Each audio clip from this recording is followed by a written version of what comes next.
जैन धर्म के त्योहार में सबसे पहले एक नंबर पे पढ़ लेते हैं अपने ऋषभदेव जयंती। ऋषभदेव जयंती। ऋषभदेव जी का एक नाम अपने को मिलता है आदिनाथ जी। क्या नाम मिलता है? आदिनाथ जी के नाम से भी इन्हें जाना जाता है। तो एक नाम आप नोट कर सकते हो, आदिनाथ जयंती। जैन धर्म शुरू किसने किया था? आदिनाथ जी ने या ऋषभदेव जी ने अपने कह सकते हैं शुरू किया था। जैन धर्म के पहले तीर्थंकर कौन थे? ऋषभदेव जी थे। और जैन धर्म के अंदर तीर्थंकर हुए कितने हैं? सारे 24 तीर्थंकर हुए, है ना। तो वो तो अपने कोई ज्यादा नहीं, अपने को तो सिर्फ और सिर्फ त्योहार का ध्यान रखना है, इनके कौन कौन से त्योहार है।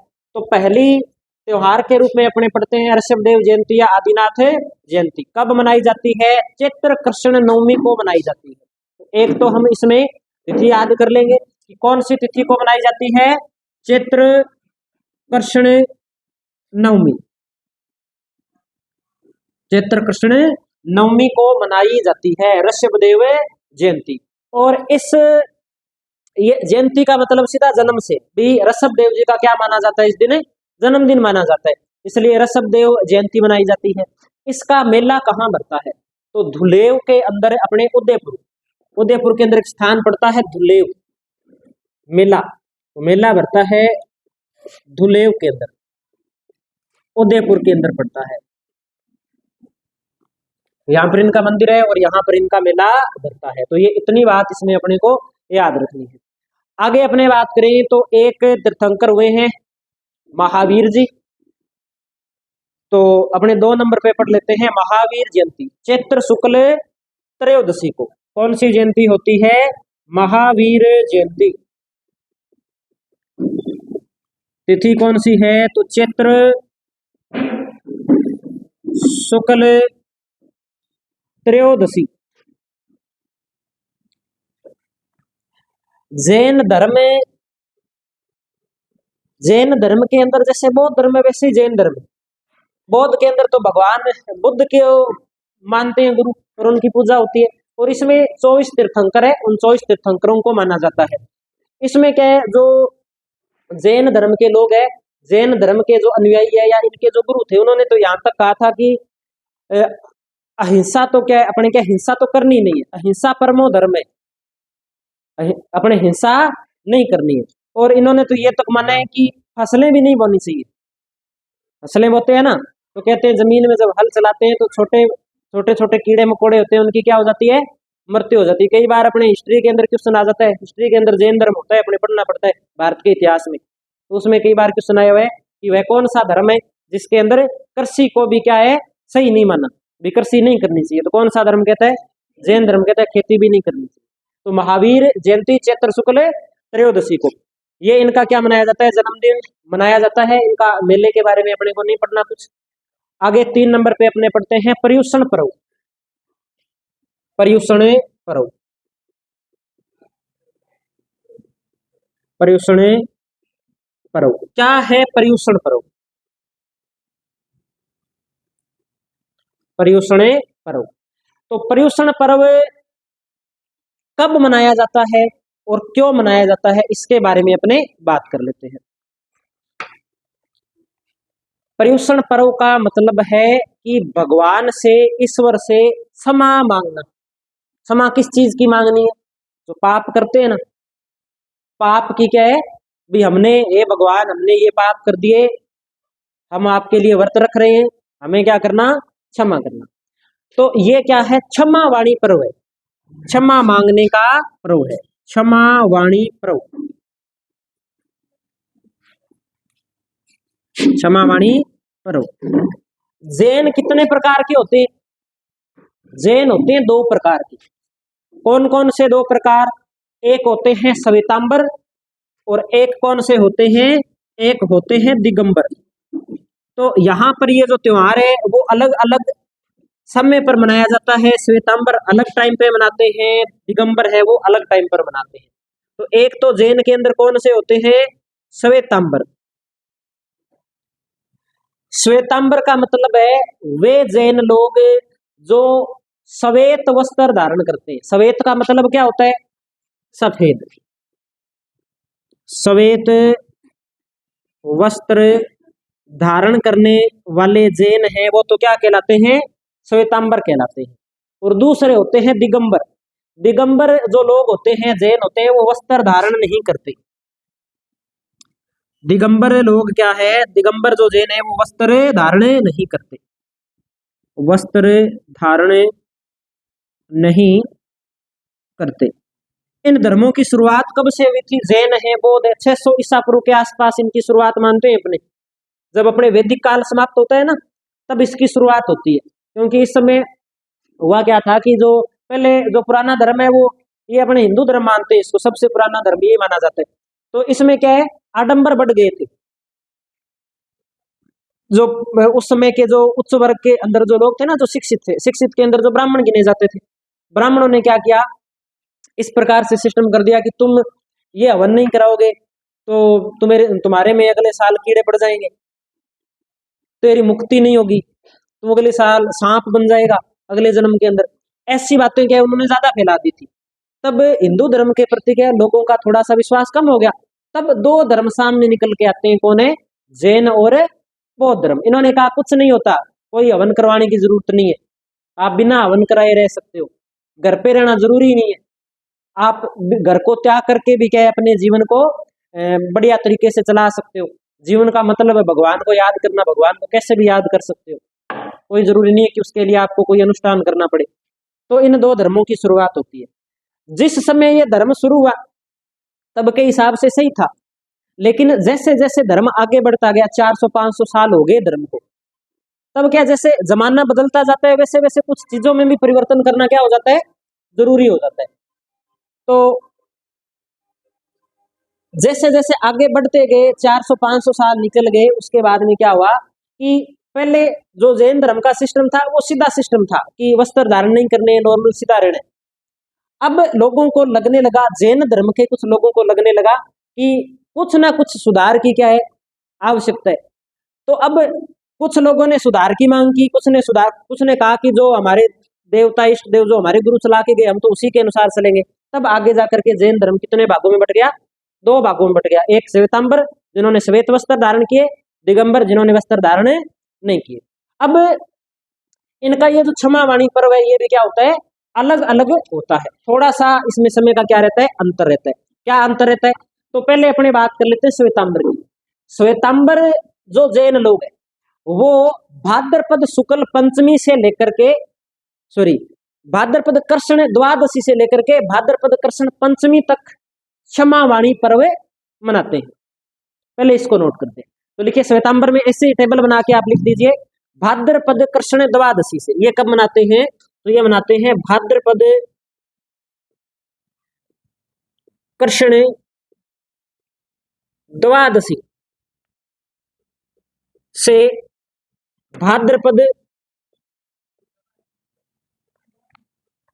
द्वादशी क्या होता है? हाँ, तो द्वादशी से भाद्रपद शुक्ल पंचमी तक, भाद्रपद शुक्ल पंचमी तक व्रत रखते हैं। और भगवान से क्या करते हैं? पांचवा अपने जो लास्ट दिन पंचमी होती है उस दिन क्या है? क्षमा मांगते हैं। इतने दिन व्रत रखे कि हे भगवान, हमने कोई पाप कर दिया है गलती के अंदर, तो हमारा पाप माफ कर देना। तो इसमें लिख देंगे कि इस पंचमी को क्या मनाते हैं? क्षमा वाणी पर्व मनाते हैं। दिख नहीं रहा पीछे? आप थोड़े से इधर उधर जाओ थोड़े से, कोई बात नहीं, आगे से अपने ऊपर लिख देंगे क्षमा वाणी पर्व। क्षमा वाणी पर्व मनाते हैं।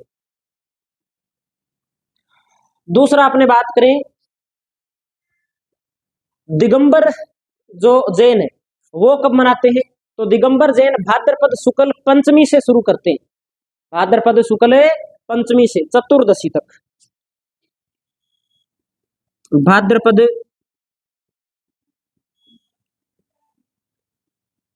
शुक्ल पंचमी से चतुर्दशी तक,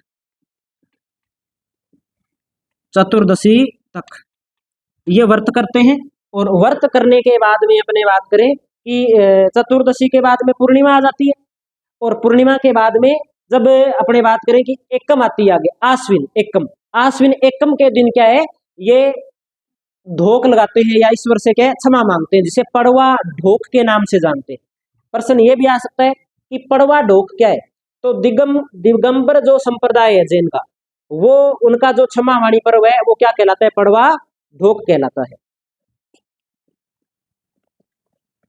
यह आश्विन कृष्ण एकम, आश्विन कृष्ण एकम को क्षमा मांगते हैं। इसे क्या बोलते हैं, इसे बोलते हैं पड़वा ढोक, पड़वा ढोक। तो पड़वा ढोक कौन से जैन धर्म से संबंधित है, कौन से जैन संप्रदाय से संबंधित है, दिगंबर संप्रदाय से संबंधित है। और पर्युषण पर्व या क्षमा वाणी पर्व सीधा पूछे तो जैनों का क्या है, किए गए पापों की क्षमा मांगने का अपने जो त्योहार है उसे क्षमा वाणी पर्व या पर्युषण पर्व के नाम से अपने जानते हैं, जो दोनों संप्रदायों के अंदर अलग अलग होता है। इतनी बात इसमें अपने को याद रखनी है। फिर हमें इसमें एक त्योहार याद रखना है, सुगंध दशमी या धूप दशमी, सुगंध दशमी या इसे बोल देते हैं अपने धूप दशमी।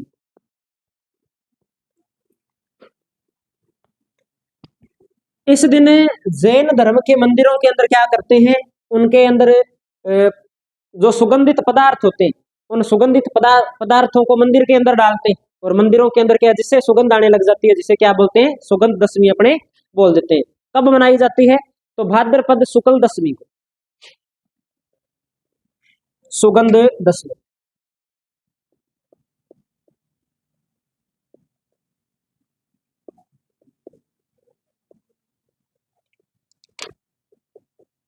भाद्रपद शुक्ल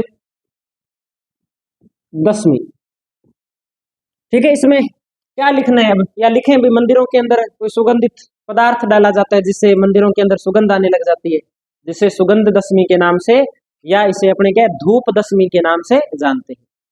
सुगंध दशमी या धूप दशमी भी बोल देते हैं, धूप दशमी, धूप दशमी। एक ये याद रख लें। एक इनके त्योहार होता है जैन धर्म में, जिसे अपने जानते हैं रोट तीज, इस नाम से जानते हैं रोट तीज। रोट तीज, रोट की तो रोटी मान लो आप, रोट की तो क्या माननी है, रोटी माननी है। इस दिन कहते हैं मीठी खीर, मीठी होती है, मीठी खीर बनाते हैं, मीठी मोटी जाडी रोटी बनाते हैं और उसका सेवन करते हैं, जिसे क्या बोल देते हैं, रोट तीज बोल देते हैं। प्रश्न ये नहीं है कि मीठी खीर कब बनाते हैं, प्रश्न ये आना है कि रोट तीज कब मनाई जाती है, सीधा इतना याद रखना।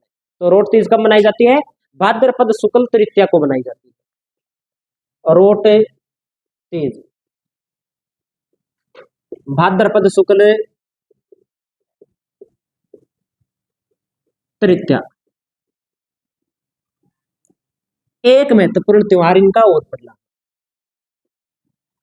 रोट तीज के बाद में एक त्योहार इनमें और पढ़ लेते हैं अपने, 10 लक्षण पर्व, 10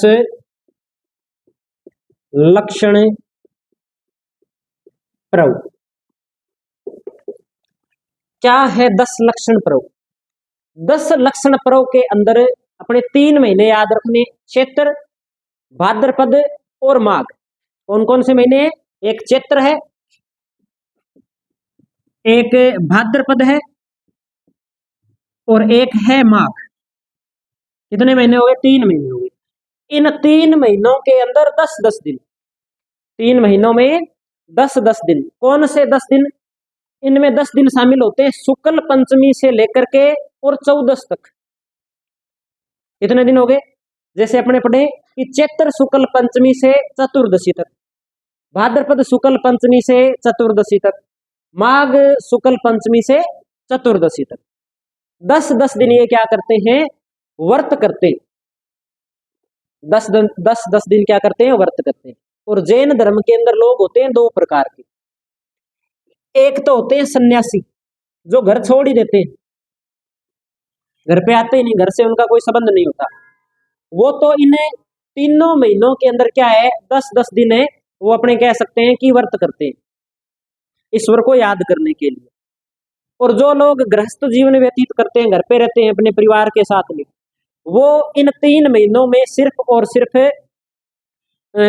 एक महीना होता है जो भाद्रपद का, उस भाद्रपद वाले महीने के अंदर 10 दिन क्या करते हैं, व्रत करते हैं। तो जो सन्यासी होते हैं, सन्यासियों के द्वारा जो 10 लक्षण पर्व के अंदर जो व्रत किए जाते हैं, उसे तो अपने बोल देते हैं महाव्रत। भी महा यानी कि ज्यादा, इस प्रकार से याद कर लेंगे। और जो गृहस्थ व्यक्ति होते हैं, वो सिर्फ एक महीने भाद्रपद के अंदर करते हैं, उसे बोलते हैं अणुव्रत। कई बार नॉर्मल क्वेश्चन आ जाता है, अणुव्रत का संबंध किससे, तो जैनियों से। महाव्रत का संबंध किससे है, जैनियों से। अणुव्रत और महाव्रत में अंतर क्या है, कि महाव्रत है वो तीनों महीनों के अंदर 10-10 दिन रखे जाते हैं, और अणुव्रत के अंदर सिर्फ भाद्रपद माह के अंदर 10 दिन रखे जाते हैं। इतना सा इसके अंदर सारा सिस्टम। तो मैं लिख देता हूं इधर, इन तीनों माहों में शुक्ल पंचमी से लेकर चतुर्दशी 14 तक, चतुर्दशी तक 10-10 दिन के व्रत रखे जाते हैं। और ये व्रत 2 प्रकार के व्यक्ति होते हैं इसमें, भले श्वेतांबर हो भले दिगंबर हो, पर आजकल तो सारे श्वेतांबर, ये दिगंबर है ही नहीं इतने मेरे हिसाब से।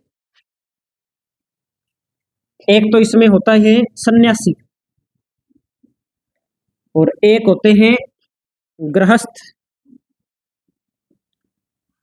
जो सन्यासी होते हैं उनके द्वारा जो व्रत किया जाता है उसे बोलते हैं महाव्रत। और महाव्रत का संबंध है वो तीनों महीनों में क्या है, 10-10 दिन, तीनों महीनों में 10-10 दिन रखे जाते हैं, उसे तो क्या बोलते हैं, महाव्रत बोलते हैं। और जो गृहस्थ रखते हैं वो क्या कहलाते हैं, वो अणुव्रत कहलाते हैं। और जो अणुव्रत है, अणुव्रत भाद्रपद माह में, भाद्रपद माह में 10 दिन रखे जाते हैं। और 10 दिन कौन से हैं, तो भाद्रपद शुक्ल पंचमी से लेकर के और चतुर्दशी तक, ये इस प्रकार से इनके अपने कह सकते हैं ये व्रत है।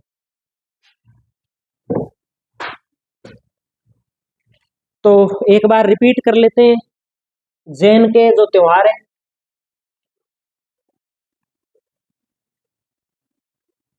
सबसे पहले 1 नंबर पे हमने ऋषभदेव या आदिनाथ जयंती पढ़ ली, चैत्र कृष्ण नवमी के दिन। फिर हमने महावीर जयंती पढ़ ली चैत्र शुक्ल त्रयोदशी को। फिर हमने पर्युषण पर्व पढ़ लिया।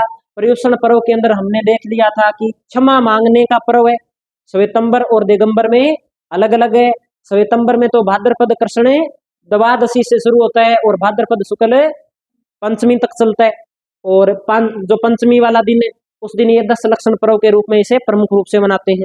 और जो अपने दिगंबर है, दिगंबर क्या करते हैं, दिगंबर इसे कब से शुरू करते हैं, तो दिगंबर इसे भाद्रपद शुक्ल पंचमी से शुरू करते हैं और इसे चतुर्दशी तक लेकर के जाते हैं।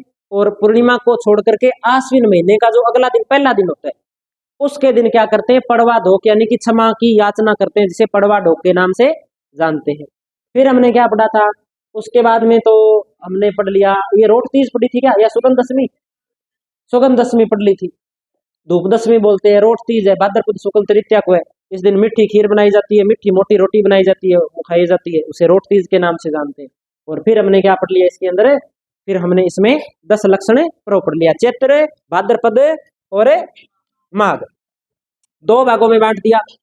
जो सन्यासी अपने इसके अंदर जैन धर्म के अंदर 2 प्रकार के वर्ग थे, एक जो घर को त्याग करके और धर्म को अपनाते थे, दूसरे घर पे रहकर अपने परिवार के साथ में जैन धर्म को अपनाते थे। तो जो गृहस्थ है वो तो सिर्फ एक ही महीने, और जो गृहस्थ नहीं है सन्यासी है वो तीनों के तीनों महीने इन व्रतों को करते हैं 10-10 दिन। कब से कब तक होते हैं 10 दिन? तो तीनों महीनों के अंदर शुक्ल पंचमी से लेकर के और चतुर्दशी तक। ये बस इतनी बात है, अगर प्रश्न आएगा तो इन्हीं बातों में से आएगा। ऐसे छोटे मोटे त्योहार और भी मिल जाएंगे इनके, लेकिन मेरे हिसाब से वो कोई इतने इंपॉर्टेंट नहीं।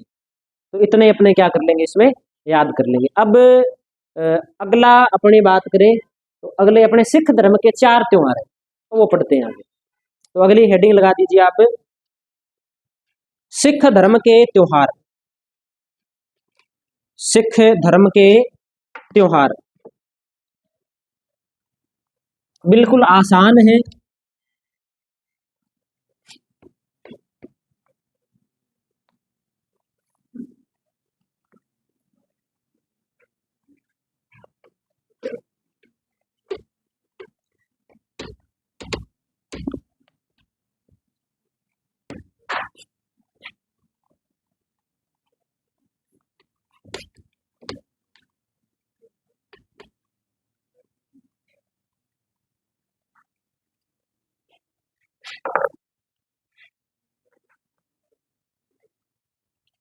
एक नंबर पे अपने नोट करते हैं गुरु नानक जयंती।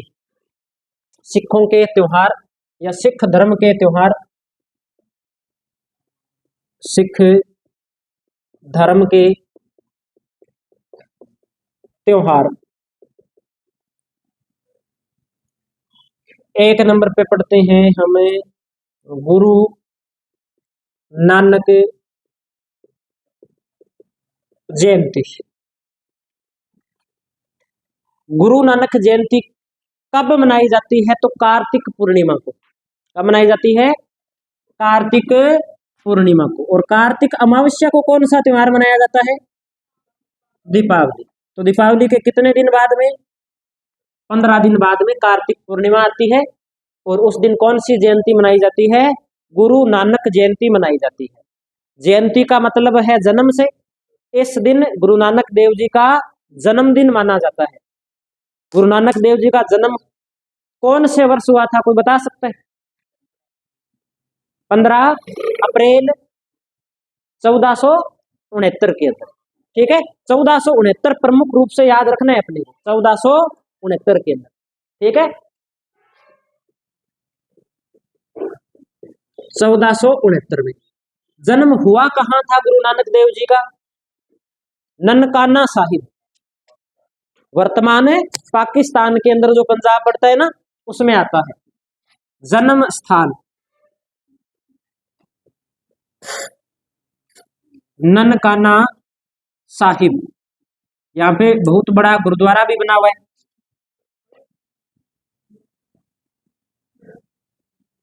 वर्तमान पाकिस्तान के अंदर। एक ये बात इसमें अपने ध्यान में रख लें। अब इसके अलावा अपने इनसे संबंधित बातें यहाँ पे नहीं करेंगे। इनसे संबंधित राजस्थान में क्या है इस तिथि से संबंधित, उसके बारे में अपने थोड़ा सा ध्यान में रख लेंगे। तो राजस्थान के अंदर 2 मेले भरते हैं। एक तो मेला भरता है कोलायत के अंदर, क्योंकि कोलायत जो झील है ना, वो भी गुरु नानक जो सिख धर्म के लिए पवित्र मानी जाती है। और एक राजस्थान के अंदर सिखों का जो सबसे बड़ा गुरुद्वारा है वो कहाँ पे है? साहवा। साहवा पड़ता है चूरू के अंदर। ये 2 मेले अपने को इसमें याद रखने हैं, जो सिख धर्म से, सिख धर्म के लिए भी क्या महत्वपूर्ण है, उनकी भी यहाँ पे मान्यताएं जुड़ी हुई है। तो एक तो कौन सा मेला है? कोलायत। और एक कौन सा है? साहवा। साहवा के अंदर भरता है चूरू के अंदर। और ये कहते हैं कि साहवा है ये सिखों का राजस्थान में क्या सबसे बड़ा गुरुद्वारा है। सिखों का राजस्थान में सबसे बड़ा गुरुद्वारा, सबसे बड़ा गुरुद्वारा। ठीक है, एक ये बात इसमें अपने याद रख लें। गुरु नानक जयंती। 2 नंबर पे अपने बात करते हैं गुरु गोविंद सिंह जयंती। गुरु गोविंद सिंह जयंती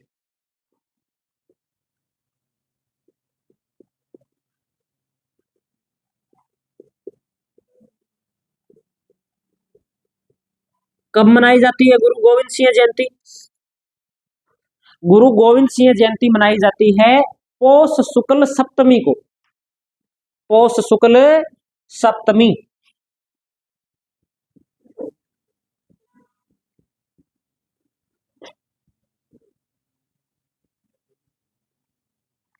पौष शुक्ल सप्तमी को गुरु गोविंद सिंह जयंती मनाई जाती है। ये बात अपने को ध्यान में रखी। और गुरु गोविंद सिंह जी थे वो सिखों के कौन से गुरु थे? 10वें गुरु हैं। कौन से गुरु हैं? 10वें गुरु। ये बात भी ध्यान रखनी है, सिखों के 10वें गुरु।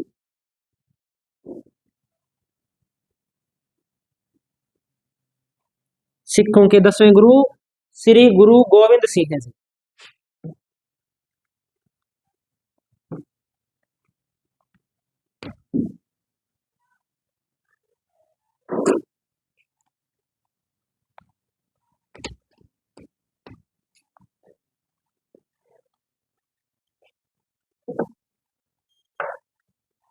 तीन नंबर पे अपने त्योहार की बात करें तो हमें एक त्योहार पढ़ सकते हैं, लोहड़ी।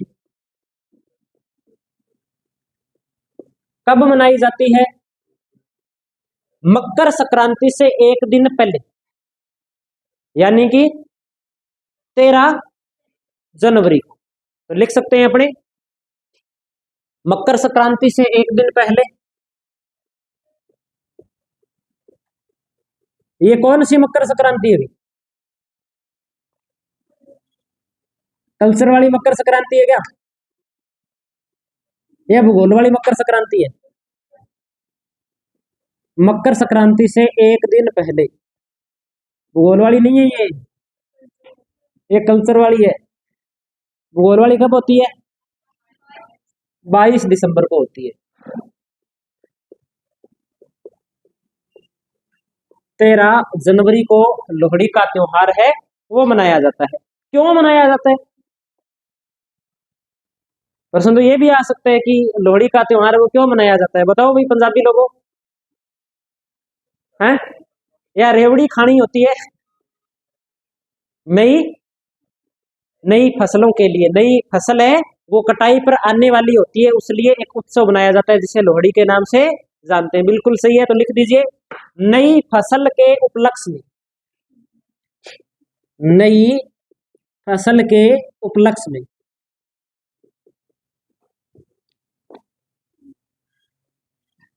में ये त्योहार मनाया जाता है, क्योंकि आगे काम का टाइम आ जाता है तो फिर इंटरटेनमेंट करने के लिए टाइम मिलता नहीं है। खेतों में काम होता था पहले, तो ये थोड़ा फ्री टाइम होता था, इसलिए एंजॉय कर लेते थे। इस बहाने से कुछ खाने पीने का प्रोग्राम बन जाता था घर पे, तो ये त्योहार मनाया जाता है। और अगला त्योहार पढ़ लेते हैं अपने 4 नंबर पे। कौन सा त्योहार रह गया भाई? वैसाखी। तो लिख दीजिए वैसाखी। वैसाखी कब मनाई जाती है? वैसाखी कोई तारीख अपने बोल सकते हैं तो कौन सी तारीख है? 13 अप्रैल। वैसाखी 13 अप्रैल को मनाई जाती है। और अपने को ये भी पता होगा कि जो खेती से संबंधित काम है, खेती से संबंधित जो नया साल शुरू होता है वो भी कब से होता है? वैसाखी से शुरू होता है। अपने देखते हैं ना, कोई जमीन ठेके पे लेता है, कोई हिस्से पे लेता है, तो उसका भी संबंध वैसाखी से वैसाखी तक होता है। अगली वैसाखी से अगले व्यक्ति का अधिकार होता है उस जमीन पे, है ना? तो ये अपने को ध्यान में रखना है। और अपने क्षेत्र में तो मान्यता है, अपने मानते हैं इस चीज को कि वैसाखी के बाद में जो जमीन है वो अगले व्यक्ति को अगर किसी और ने लिया तो उसका अधिकार होता है, और वैसाखी से पहले पहले व्यक्ति का अधिकार होता है। तो लिखते हैं इसमें भी ये मनाई क्यों जाती है, तो वो खेती से संबंधित अपने जोड़ रखा है। 13 अप्रैल को इसलिए मनाया जाता है क्योंकि 13 अप्रैल 1699 को आनंदपुर साहिब पंजाब के अंदर अपने क्या बोले इसे, जो सिखों के 10वें गुरु गुरु गोविंद सिंह जी थे ना, इन्होंने क्या की थी? खालसा पंथ की स्थापना की थी। खालसा पंथ की स्थापना की थी। प्रश्न आ सकता है खालसा पंथ की स्थापना किसने की? तो गुरु गोविंद सिंह जी ने। कब की? 13 अप्रैल 1699 के अंदर स्थापना की थी। ये बात भी अपने को ध्यान में रखना। तो लिखेंगे 13 अप्रैल 1699 को आनंदपुर, आनंदपुर साहिब,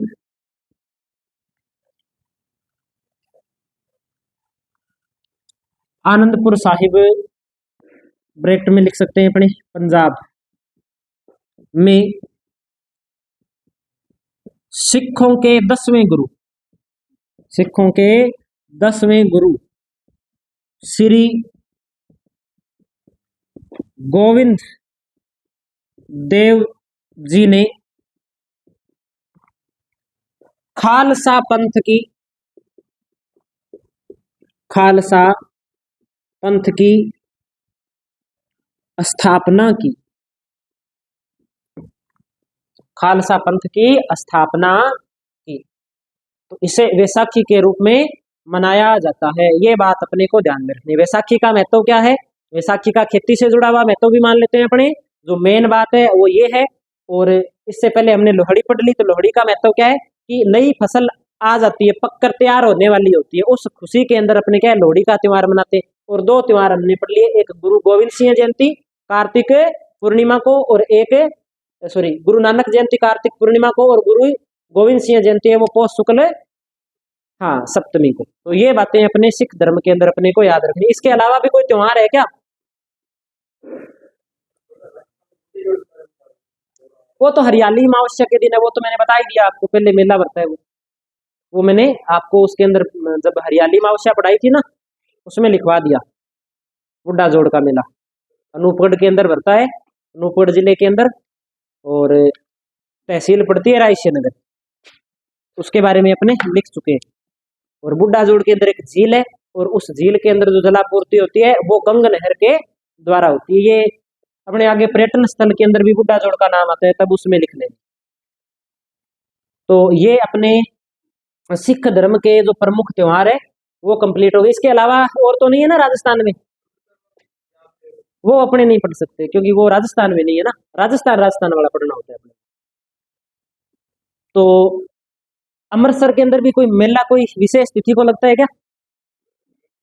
नहीं, मेन तो है मेला कोई विशेष तिथि को लगता है, वो तो वैसे चलता ही रहता है वहां पे। तो या गुरु नानक वो तो वो फिर या तो कोई बड़ा मेला भरता है तो गुरु नानक देव जी के जन्म दिवस पे भरता होगा, तो वो अपने गुरु नानक जयंती पढ़ ली, वही बात है। इसके अलावा तो मेरे हिसाब से कोई नहीं है। तो अब अपने एक धर्म और पढ़ना है, इस्लाम के जो प्रमुख त्योहार है या मुस्लिमों के जो प्रमुख त्योहार है। तो आगे हेडिंग लगा दीजिए आप, मुस्लिम धर्म के प्रमुख त्योहार जो राजस्थान में प्रमुख रूप से मनाए जाते हैं उनकी अपने बात कर लेते हैं।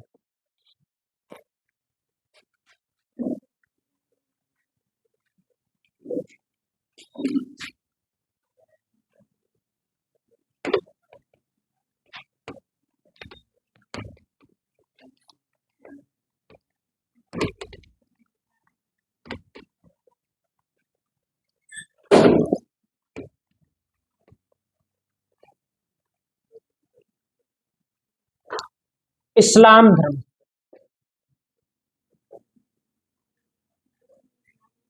एक ही बात है, इस्लाम बोल दो या क्या बोल सकते हैं मुस्लिम बोल सकते हैं, मुस्लिम धर्म। देखो सबसे पहले अपने बात करें इस धर्म की शुरुआत के बारे में, थोड़ा सा जान लेते हैं अपने, क्योंकि बाकी तो अपने ठीक ठाक पढ़ लेते हैं, थोड़ी सी इस धर्म के बारे में अपने को थोड़ी सी कम जानकारी रहती है। थोड़ा सा पढ़ लेते हैं, कोई और भी अगर क्वेश्चन आए कहीं से तो भी अपने क्या है वो कर ले। इस्लाम धर्म की जो शुरुआत मानी जाती है एक प्रकार से, वो पैगंबर मोहम्मद साहब से मानी जाती है। किससे मानी जाती है?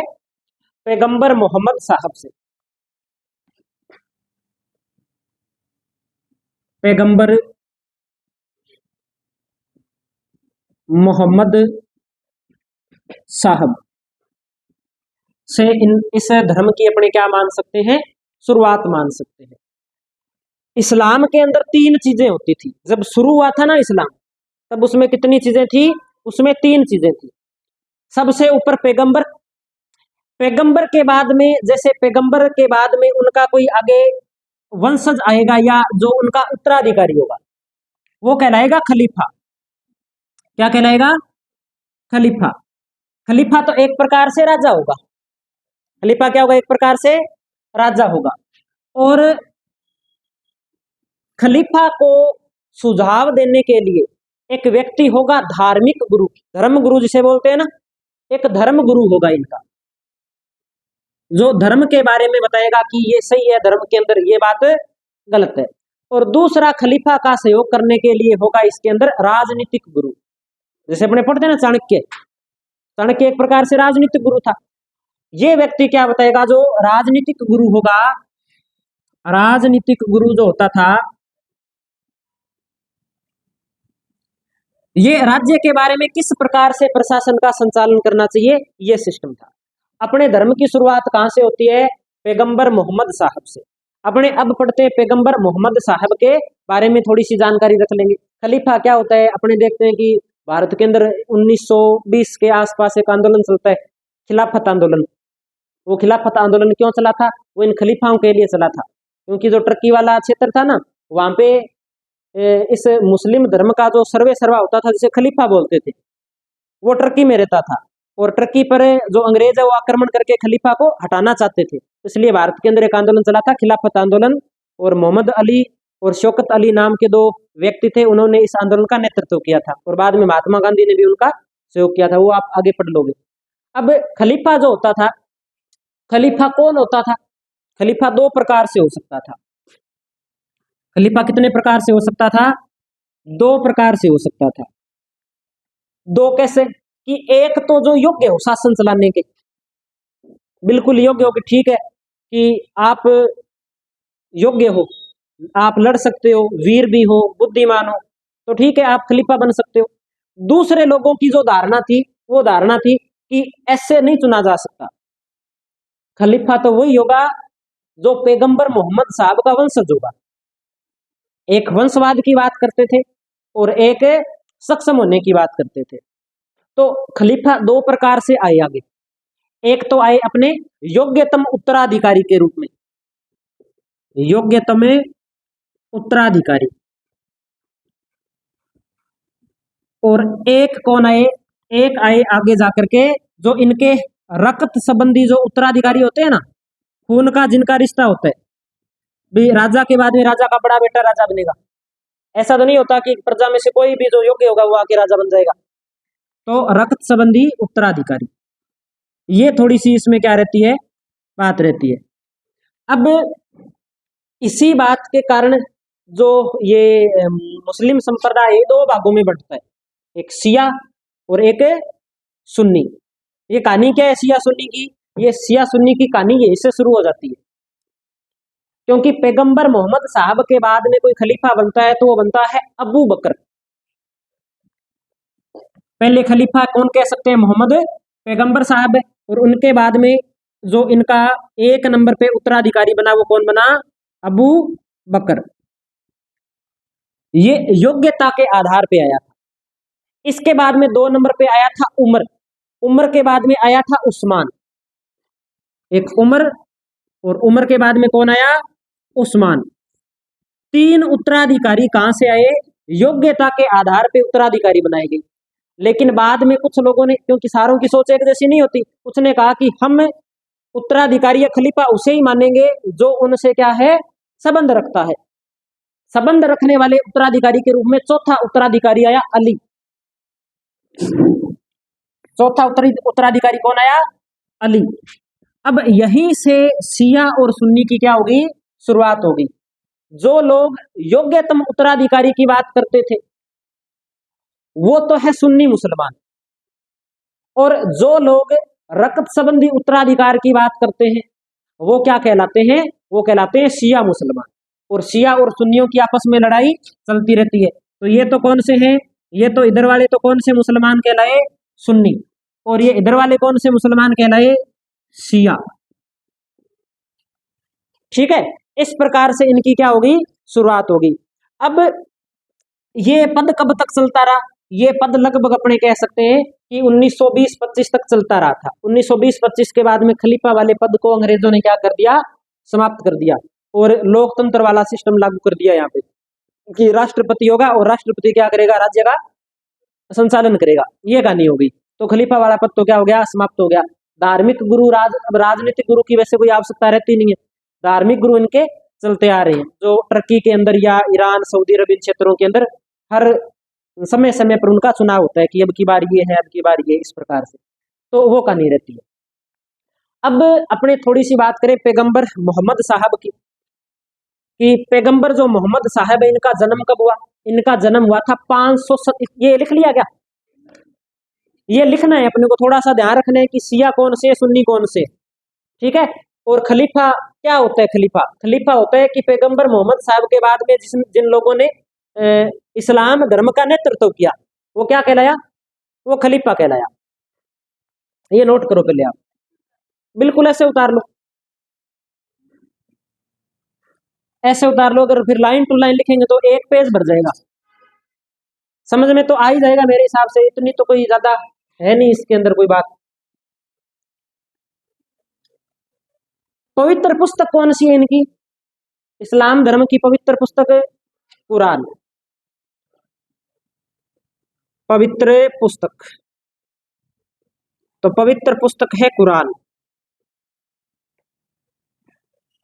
और पवित्र दिन कौन सा होता है जिस दिन ये यानी कि ईश्वर की पूजा पे ज्यादा ध्यान देते हैं इस्लाम धर्म के लोग? तो शुक्रवार। कौन सा वार है? शुक्रवार। शुक्रवार जो होता है, शुक्रवार के दिन नमाज बोलते हैं क्या, नमाज अदा करते हैं ये प्रमुख रूप से। तो शुक्रवार पवित्र दिन होता है इनका, और पवित्र पुस्तक कौन सी होती है? कुरान होती है। दो ये बातें अपने को ध्यान में रखनी है। इस्लाम धर्म की शुरुआत कहां से मानी जाती है? पैगंबर मोहम्मद साहब के जन्म से मानी जाती है। जन्म कब हुआ? 570 ईस्वी के अंदर। लिखते हैं अपने, इतना नोट करो पहले।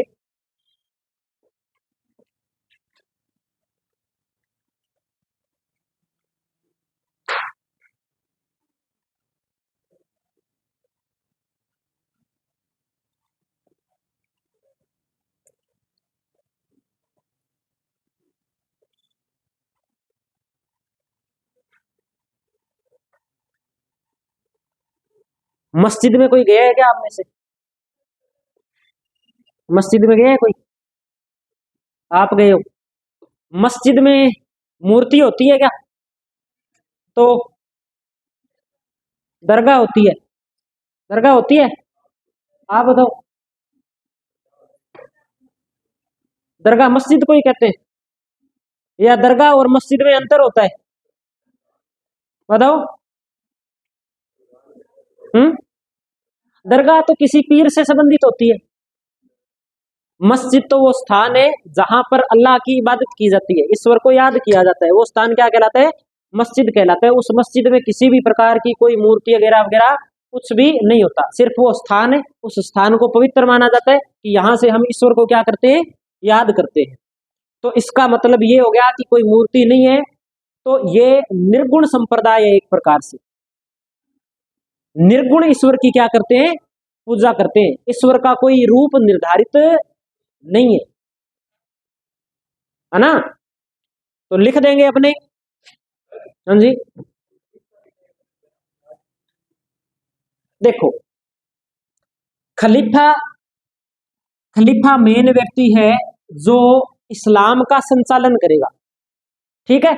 और इन्होंने क्या, इनको धार्मिक मान्यता के कारण लोगों ने महत्व दिया, जिसके कारण के एक साम्राज्य बन गया जिस पर इन्होंने राज किया था, ठीक है। उस राज करने वाले प्रमुख व्यक्ति को क्या कहा गया? खलीफा।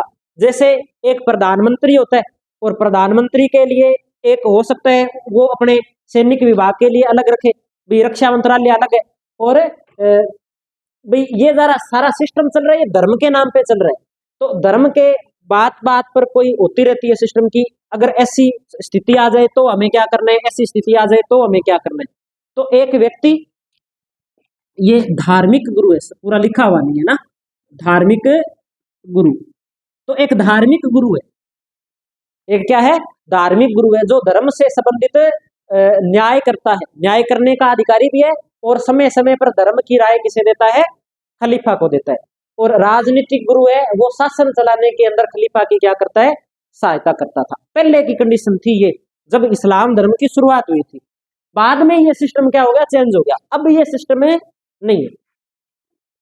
खाली जो अपने टर्की का जो युद्ध हुआ था ना, उस युद्ध के बाद में अंग्रेजों ने इस सिस्टम को पूरे को क्या कर दिया, समाप्त कर दिया। खलीफा का पद ही समाप्त कर दिया। खलीफा का पद समाप्त कर दिया तो राजनीतिक गुरु की कोई विशेष आवश्यकता ही नहीं रही। धार्मिक गुरु होते हैं। प्रत्येक जो मुस्लिम देश होता है, प्रत्येक मुस्लिम देश का एक धार्मिक गुरु होता है। और जो मक्का मदीना प्रमुख रूप से सऊदी अरब के अंदर है, वहां पर इनका क्या है, एक प्रमुख राजनीतिक गुरु होता है जो सबसे बड़ा होता है, जो आदेश जारी करता रहता है कि हमें ऐसा करना है या ऐसा करना है। इस प्रकार से सिस्टम होता है इसमें।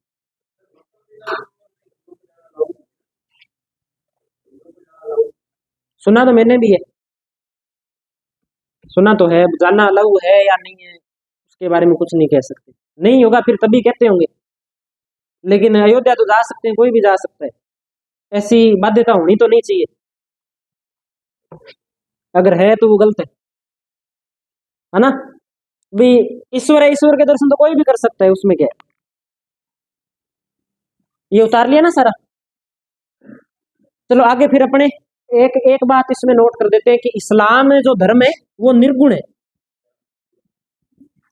इस्लाम धर्म क्या है, निर्गुण। निर्गुण है, जो ईश्वर के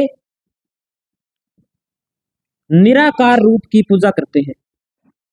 निराकार, निराकार कोई आकार नहीं, निराकार रूप की क्या करते हैं, पूजा करते हैं, पूजा करते हैं। पवित्र पुस्तक कुरान है, पवित्र दिन है शुक्रवार है।